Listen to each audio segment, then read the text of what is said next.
Olá a todos, quero começar por agradecer o convite para poder participar nesta iniciativa, que muito me honra, e o tema que me coube desenvolver é o acesso a novas terapêuticas. O meu nome é Helder Mota Filipe, sou professor da Faculdade de Farmácia da Universidade de Lisboa e neste momento estou bastonário da Ordem dos Farmacêuticos e gostava de começar a apresentação por lembrar um conjunto de desafios que nós temos hoje como sociedade, como profissionais, como doentes. Um deles é o envelhecimento da população. A população está a envelhecer por boas razões, mas numa sociedade, nos países desenvolvidos e particularmente em Portugal, nós temos um problema de inversão da pirâmide etária, isto é, temos uma população envelhecida em cada vez maior número relativamente à população jovem. Isto cria um conjunto de problemas. A parte positiva é que temos uma população envelhecida ou pessoas com mais idade porque vivemos mais, e o viver mais tem a ver também em grau elevado, tem como razão o acesso à terapêutica e às inovações terapêuticas que nos vão permitindo viver mais e com melhor qualidade de vida, mas viver mais é também colecionar doenças, porque muita da inovação terapêutica não nos curam as doenças, o que fazem é transformar doenças que tinham um risco agudo para a saúde e muitas vezes mortal em doenças crónicas e, portanto, nós vamos vivendo com as doenças durante mais tempo e conforme vamos vivendo durante mais tempo, vamos colecionando mais doenças. E isto tem a ver com o segundo ponto que eu tenho aqui, que é a alteração dos padrões epidemiológicos da doença e, portanto, aquilo que, como eu disse, doenças que eram agudas e mortais a curto prazo, neste momento, graças à evolução da terapêutica, mas também às alterações dos hábitos de vida, ao melhor acesso aos cuidados de saúde, fazem com que essas doenças se transformem em doenças crónicas sempre que nós podemos curar, e que infelizmente é na maioria dos casos, e portanto o padrão das doenças está, do ponto de vista epidemiológico, a ser alterado neste sentido. Depois há um conjunto de aspectos que são também importantes e que nas nossas sociedades são as expectativas. E as expectativas das sociedades, das nossas sociedades, da sociedade portuguesa também, é ter acesso à inovação terapêutica. Isto é se eu tenho uma determinada doença, se há uma nova terapêutica para a minha doença, o sistema deve dar-me acesso a essa nova terapêutica. E esta é a expectativa que todos nós temos, até porque temos um Serviço Nacional de Saúde que diz que é universal e tendencialmente gratuito. E depois um aspecto que é também muito importante, que é a crescente complexidade e especificidade dos novos medicamentos. Nós temos novos medicamentos a chegar praticamente todos os dias ao mercado, e gostava que olhassem para este gráfico do lado direito, e aquilo que se observa é que a partir dos primeiros anos de 2000, nós começamos a ver uma tendência crescente de entrada de novos medicamentos no mercado. E não são só novos medicamentos, porque não são apenas novas moléculas, são novos medicamentos para novas situações que muitas delas não tinham sequer ainda terapêuticas ou terapêuticas eficazes, e utilizando tecnologias que são elas próprias novas. E depois há aqui este gráfico reflete isto. A azul estão os medicamentos biológicos, portanto os medicamentos com novas tecnologias relativamente aos medicamentos clássicos, e a rosa estão os medicamentos clássicos. E aquilo que vemos é que o número de novos medicamentos a entrar no mercado cresce, mas dentro deste número em cada ano cresce a proporção de medicamentos com as tais novas tecnologias, podemos resumi-los como medicamentos biológicos. E isto está ligado a um outro aspecto. Portanto, nós não só temos novos medicamentos, temos medicamentos para novas indicações terapêuticas e temos medicamentos com novas tecnologias, mas também temos um outro aspecto associado. E o outro aspecto associado é o aumento dos custos com medicamentos inovadores. Todos estes novos medicamentos são medicamentos, em regra, muito caros. E se nós vivemos mais com mais doenças, precisamos de mais medicamentos e de mais destes medicamentos. O que quer dizer que cada um de nós, cada doente, vai precisar de um maior orçamento para se tratar. E isto é um problema a nível da sustentabilidade dos sistemas de saúde e do peso dos medicamentos no orçamento total da saúde. Eu gostava de dar aqui só 2 exemplos de muitos que se poderiam dar. Um deles é na área da oncologia, e se vocês se olharem aqui para o gráfico da esquerda, podemos ver 5 tipos diferentes de doenças oncológicas e as opções terapêuticas que tínhamos para cada uma delas em 96, em 2006 e em 2016. E se compararmos 96 com 2016, aquilo que podemos ver é que para cada uma destas doenças, nós passamos, a cor diz a classe terapêutica, o número diz o número de medicamentos disponíveis naquela classe terapêutica, e se nós olharmos, por exemplo, aqui para o câncer da mama, as opções terapêuticas que tínhamos em 96, as opções terapêuticas que tínhamos em 2016, e se nós falarmos agora em 2022 ainda temos mais. E, portanto, dá para ver na área da oncologia aquilo que tem acontecido e como se tem evoluído nesta área. Um outro exemplo, e aqui é um exemplo da hepatite C, que é uma doença que era mortal em muitos casos, porque evoluía de forma bastante negativa e levava à morte de muitos dos doentes infectados. Neste momento, nós podemos ver aqui como tem sido a evolução da terapêutica e a eficácia das opções terapêuticas que fomos tendo ao longo do tempo. E o que é verdade é que hoje nós temos novos medicamentos, que já não são assim tão novos, que curam a hepatite C e, portanto, evitam a morte dos doentes. Este é um caso que é quase que uma exceção relativamente aos outros medicamentos inovadores. É que este, quando chegou ao mercado, passou a curar uma doença e não tornando-a crónica, como na maioria dos casos, como por exemplo na maioria dos medicamentos de oncologia. E portanto, eu poderia dar outros exemplos em áreas onde a inovação terapêutica tem sido bastante significativa. O outro aspecto que eu queria ressaltar tem a ver com as novas áreas de inovação a nível da indústria farmacêutica. E aí tem havido como que uma revolução a nível da própria indústria farmacêutica, nomeadamente das tecnologias que são utilizadas de novo ou incorporadas no desenvolvimento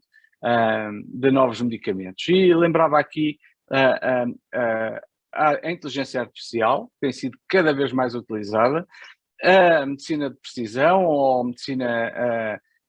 personalizada, que é hoje uma realidade cada vez mais presente e, por exemplo, na área da oncologia, a maioria dos fármacos que chegam agora ao mercado já não são para aquela doença, mas para aquela doença se apresentar um conjunto específico de características, e só nessas situações é que o novo medicamento pode ser utilizado, mas também o Big Data e as análises de dados de vida real, entre outras áreas, e portanto apenas para vos dar digamos, uma noção de como a área da indústria farmacêutica e da indústria farmacêutica inovadora tem vindo a incorporar o novo conhecimento para desenvolver novos medicamentos. Mas há aqui um aspecto que eu gostava de sublinhar e que tem a ver com o ser inovador e fazer verdadeiramente diferença, trazer verdadeiramente valor terapêutico acrescentado. Para ser inovador, basta que seja uma nova molécula. Mas nem todas as novas moléculas trazem valor terapêutico acrescentado relativamente às outras que já estão no mercado, de forma geral. Até podem trazer algumas delas em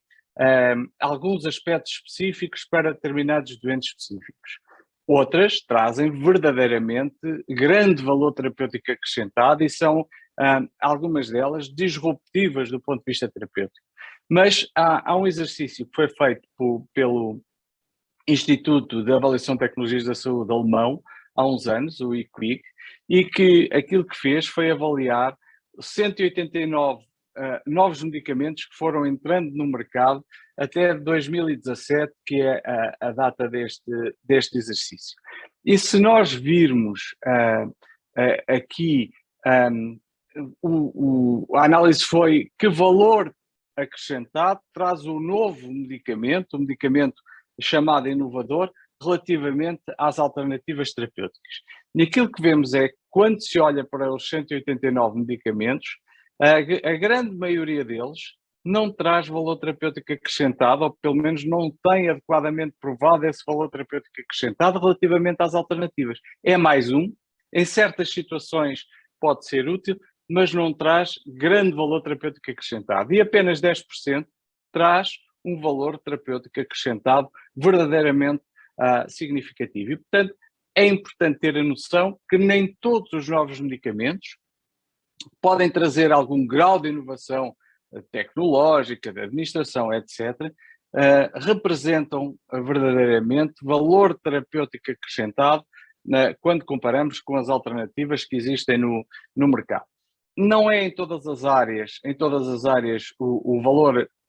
acrescentado não é igual em cada uma das áreas e, por exemplo, na área da oncologia, os medicamentos que têm entrado no mercado têm feito verdadeiramente a diferença, 20% têm efeito verdadeiramente significativo, 23% têm um valor terapêutico acrescentado que é considerável e 14% um valor terapêutico acrescentado que, embora seja positivo, é menor. Mas se olharmos para a área da neurologia e da psiquiatria, o resultado é diferente e a maior parte dos medicamentos não trouxe, embora sejam novos, como eu já disse, não trouxeram a grande valor terapêutico acrescentado. O outro aspecto que temos que ter em consideração, e isto às vezes dificulta um bocadinho as discussões, e porque se cria alguma dúvida quando falamos de acesso. Há dois passos que são importantes, são sequenciais, mas que não são a mesma coisa. Um é o acesso do medicamento ao mercado. E para que o medicamento entre no mercado, tenha uma autorização de introdução no mercado e possa ser comercializado nos países da União Europeia, tem que demonstrar um conjunto de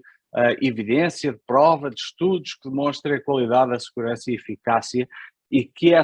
qualidade, segurança e eficácia é aceitável e que o benefício de ter um medicamento no mercado compensa o risco da sua utilização. Porque, como nós sabemos, nenhum medicamento é isento de risco. O que tem é que o benefício da sua utilização compensar o risco associado a esse medicamento. Mas o ter um medicamento no mercado não garante o acesso do doente ao medicamento. E este é um aspecto importante. O medicamento pode estar no mercado, demonstrou qualidade, segurança e eficácia, benefício e risco positivo, entrou no mercado, mas é preciso que cumpram um conjunto de outros requisitos para que os doentes tenham acesso a ele. E, portanto, para que o medicamento entre no mercado, tem que ter uma AIM ou outro tipo de autorização oficial das autoridades do medicamento em cada um dos Estados-membros, mas para que os doentes tenham acesso ao medicamento, é preciso acrescentar um conjunto de outros fatores que são fundamentais para garantir esse acesso. Um é o preço, o outro é a decisão ou não de comparticipar o medicamento e como é essa comparticipação, e depois o medicamento ser prescrito, porque o medicamento pode estar no mercado e eu não poder aceder a ele porque ele não é comparticipado, porque não sendo comparticipado o preço é impossível pagar para um doente normal para ter acesso a ele, ou ainda, se o medicamento é, como é na maioria, nestes casos, medicamentos inovadores, sujeito a prescrição médica. Se não houver uma prescrição médica, o medicamento está no mercado, mas eu não posso ter acesso a ele. Portanto, há um conjunto de fatores que condicionam o acesso do doente ao medicamento, mesmo quando o medicamento já está no mercado. Um dos aspectos importantes e que tem a ver com o acesso é o preço, é o custo do medicamento e o custo em geral dos medicamentos e o peso desse custo no sistema de saúde e no orçamento dos sistemas de saúde. E há aqui um conjunto de aspectos que nós temos de ter em consideração. O primeiro é a escassez de recursos. Nós somos um país desenvolvido, mas somos um dos países mais pobres dentro dos países desenvolvidos. Mesmo os países mais ricos têm sempre, ou reportam sempre, escassez de recursos e, portanto, os recursos nunca sobram relativamente às necessidades em saúde. Depois, havendo escassez de recursos, é preciso gerir esses recursos e identificar as melhores alternativas para a utilização dos recursos. E, portanto, nós temos que, claramente, gerar evidência que permita a melhor eficiência para a utilização dos recursos que temos. E, portanto, é fundamental que cada país, e Portugal também, tenha isto em consideração e tenha mecanismos para escolher em cada momento qual a melhor utilização que deve fazer dos recursos que tem. E para isso há aquilo que se chama a avaliação de tecnologias de saúde, e nós temos uma lei de 2015 que é uma das leis mais completas e mais avançadas da Europa. Infelizmente, às vezes no terreno não temos capacidade de a colocar totalmente em funcionamento, mas que não só permite, como exige que um medicamento, para que possa ser comparticipado pelo Serviço Nacional de Saúde, tenha que ser sujeito a esta análise, chamada análise farmacoeconómica, ou no contexto das avaliações das tecnologias de saúde. E essa avaliação é feita por um comitê de especialistas sediado no Infarmed, chamada Comissão da Avaliação de Tecnologias da Saúde, a CAT, de onde resulta para cada medicamento e para cada indicação terapêutica de cada medicamento um relatório que é público de avaliação da comparticipação e que decide se o medicamento deve ser ou não comparticipado e, se for comparticipado, em que condições de utilização é que ele é comparticipado. E quem tiver curiosidade e quiser saber mais sobre isto, no site do Infarmed têm disponíveis os relatórios de avaliação para financiamento público, aqueles que têm resultado positivo e aqueles que têm resultado negativo. Há um aspecto importante que às vezes as pessoas também não têm em consideração, que é, para se poder comparticipar, comparticipa-se sobre um preço. E o preço dos medicamentos, o chamado preço de venda ao público, é um preço composto. E começa com o preço de venda ao armazenista, a que se acrescenta a margem de comercialização do armazenista, que está estabelecida por lei, mais a margem de comercialização da farmácia, que também está estabelecida por lei, mais uma taxa de comercialização, que é a chamada taxa 0,4%, que é uma taxa de 0,4%, que reverte a favor do Infarmed, e o IVA, que se aplica em cada momento ao medicamento. E todo este processo é que vai dar o valor de PVP. E é sobre este valor que o medicamento, se for comparticipado, será comparticipado. E depois deste preço, o titular do medicamento, portanto a Companhia da Indústria Farmacêutica, solicita, neste caso, ao Infarmed, em Portugal, para que o medicamento seja comparticipado. E entra no tal processo de avaliação de tecnologias da saúde para verificar qual é o valor terapêutico, qual é o valor acrescentado daquele medicamento relativamente às alternativas, qual é o seu preço e se aquele valor acrescentado que o medicamento demonstrou se justifica o preço e, portanto, se poderá ou não ser comparticipado.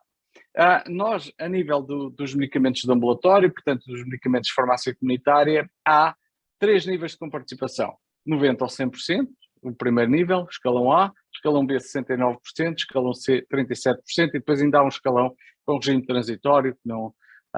que é muito excepcional e apenas para condições muito particulares. Mas há 3 níveis de escalões de comparticipação, e o nível de escalão de comparticipação, que é uma percentagem do preço, é por área farmacoterapêutica, e portanto todos os medicamentos antihipertensores estão no mesmo escalão, independentemente do preço, são comparticipados por esse escalão. Todos os medicamentos de neurologia, se forem comparticipados, são comparticipados pelo escalão dos medicamentos de neurologia, e é assim que funciona o sistema de comparticipação. Do resultado da avaliação farmacoterapêutica e farmacoeconómica, na área farmacoterapêutica, que é primeiro faz-se uma avaliação farmacoterapêutica e depois a avaliação farmacoeconómica, tem que se verificar uma destas situações para um medicamento ser avaliado, e dependendo do resultado desta avaliação, se toma a decisão. Ou é uma nova substância ativa que vem preencher uma lacuna terapêutica, ou é uma nova substância ativa com valor terapêutico acrescentado, ou sem valor terapêutico acrescentado relativamente às alternativas, e aqui é fácil, porque se não tem valor terapêutico acrescentado relativamente às alternativas, é igual do ponto de vista do resultado às que já existem, só é comparticipado se baixar o preço relativamente às alternativas. E, portanto, é apenas para ficarmos com uma noção de como é que é feita esta avaliação. Depois há um outro aspecto importante, que são os medicamentos genéricos. Os medicamentos genéricos entram no mercado quando o medicamento original perdeu o período de exclusividade do mercado, que vai de 8 a 10, 11 anos, e perdendo o período de exclusividade no mercado, outros medicamentos que demonstrem que se comportam da mesma maneira e que, portanto, são iguais do ponto de vista do seu perfil de comportamento, isto é, são bioequivalentes, entram para o mercado, e a um preço que o primeiro tem que ser metade do preço oficial do medicamento de referência, e criam o chamado grupo homogéneo. E cada genérico vai entrando com o seu preço para este grupo homogéneo. Isto leva a que se crie um grupo o grupo homogéneo que crie o preço de referência, e é sobre esse preço de referência do grupo homogéneo que o Estado comparticipa os medicamentos genéricos. E, portanto, os medicamentos genéricos têm alguma diferença do ponto de vista de preço e comparticipação relativamente aos medicamentos que ainda não têm genéricos. E o que é importante aqui é que as pessoas percebam que quando pagam um medicamento na farmácia, não estão a pagar, e se o medicamento for comparticipado, não estão a pagar o PVP, o preço do medicamento, mas estão a pagar a parte não comparticipada do preço do medicamento. Nos genéricos, a lei diz que o médico deve prescrever por substância ativa e não por marca comercial, e o farmacêutico tem que dispensar um dos mais baratos, a não ser que o doente decida de outra maneira. E, portanto, um dos mais baratos são os mais participando do Estado, sempre a mesma coisa em cada um dos grupos homogéneos dos medicamentos genéricos. Se eu escolher um genérico mais caro, ou se o de marca for mais caro e eu escolher, eu vou ter que pagar essa diferença e vou assumir essa diferença como utente. Só para terem uma noção do valor, do peso dos medicamentos, e aqui são valores de 2020, que é o ano que já está fechado. Dou-vos o exemplo da despesa do medicamento hospitalar, mas é exatamente igual o valor, ou muito semelhante, 1,3 mil milhões de euros, também para um medicamento comunitário, aquilo que é a comparticipação do SNS, e, portanto, o total do custo dos medicamentos em cada ano é cerca de 2,7, 2,8 mil milhões de euros, o que resulta em quase 25% do total do orçamento para a saúde, orçamento de Estado para a saúde em cada ano. Portanto, o total do orçamento para a saúde em cada ano, mais de 20% são, quase que 25% são para medicamento, e essa conta tem vindo a crescer, e aqui está a comparação com o ano anterior, para os medicamentos hospitalares, 3,6%, tem vindo sistematicamente a crescer, o que quer dizer que vai criando uma pressão cada vez maior no orçamento para a saúde, este peso do medicamento. E, portanto, nós vamos ter que estar muito atentos e ir usando o melhor possível os recursos que temos e se calhar não, muito provavelmente, ir aumentando os recursos disponíveis para a área da saúde e principalmente para a área do medicamento, porque a tendência vai ser esta. A população vai continuar a envelhecer e também, consequência disso, vamos tendo cada vez mais doenças crónicas que vamos ter que ir tratando e, para além de usarmos mais medicamentos, porque temos de tratar mais doenças crónicas em doentes cada vez mais idosos, vamos ter que acomodar também os preços muito elevados destes novos medicamentos. E aqui temos a despesa corrente em saúde em percentagem do PIB, e portanto cerca de pouco mais de 10% do PIB tem sido usado para a saúde, e isto em termos europeus, 10% do PIB não está fora, nem compara mal com os outros países. O problema é que em termos absolutos o nosso PIB é muito pequeno e, portanto, 10% de um PIB pequeno é um valor muito limitado. E, portanto, nós vamos ter que continuar todos a discutir a melhor forma de garantirmos o acesso à inovação terapêutica, mantendo a sustentabilidade do sistema e evitar que cada vez que entre um novo medicamento inovador, que faça a diferença, mas muito, muito caro, que nos desequilibre o orçamento e que leve a que a inovação terapêutica possa fazer naufragar o Serviço Nacional de Saúde. Nenhum de nós quer um Serviço Nacional de Saúde insustentável, portanto queremos que o Serviço Nacional de Saúde nos consiga garantir a terapêutica. E, portanto, aqui entra o papel, e eu vou ser muito rápido aqui, mas gostava de sublinhar o papel dos genéricos e dos biosimilares, que nós temos que estimular a sua utilização mais e mais, porque os genéricos e os biosimilares são, para entrarem no mercado como genéricos e biosimilares, tiveram que demonstrar, do ponto de vista terapêutico, que são exatamente iguais ao originador com o qual se comparam. E se são iguais e vêm mais baratos, quanto mais nós usarmos medicamentos iguais e mais baratos, tratando os mesmos doentes, estamos a usar menos recursos e, portanto, estamos a libertar recursos para continuar a pagar a inovação, e esse tem sido um dos papéis que eu tenho pugnado e tenho estimulado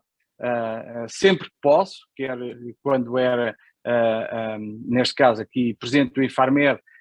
quer sempre, e agora aqui também. No sistema europeu nós temos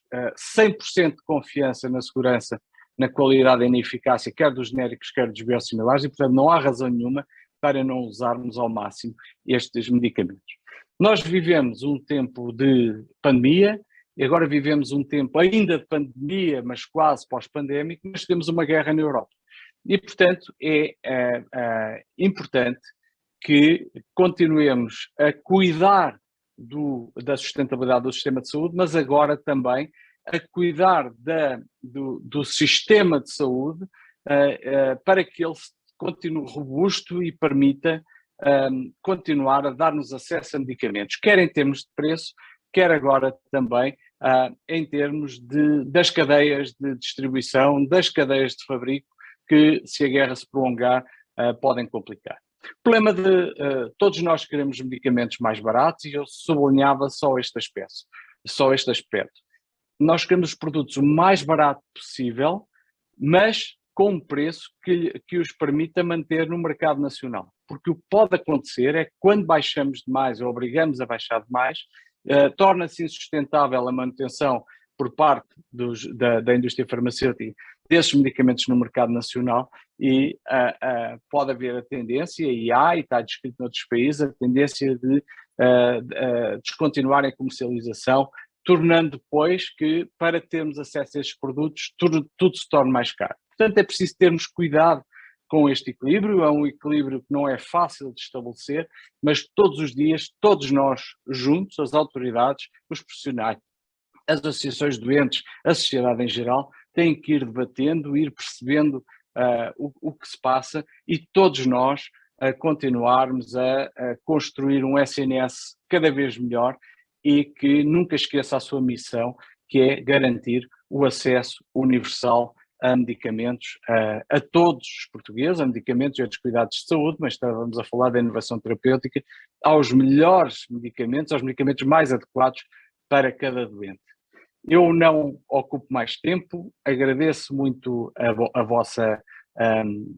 atenção e fico disponível para, se quiserem contactar-me, estarei mais do que disponível para vos poder responder. Muito obrigado.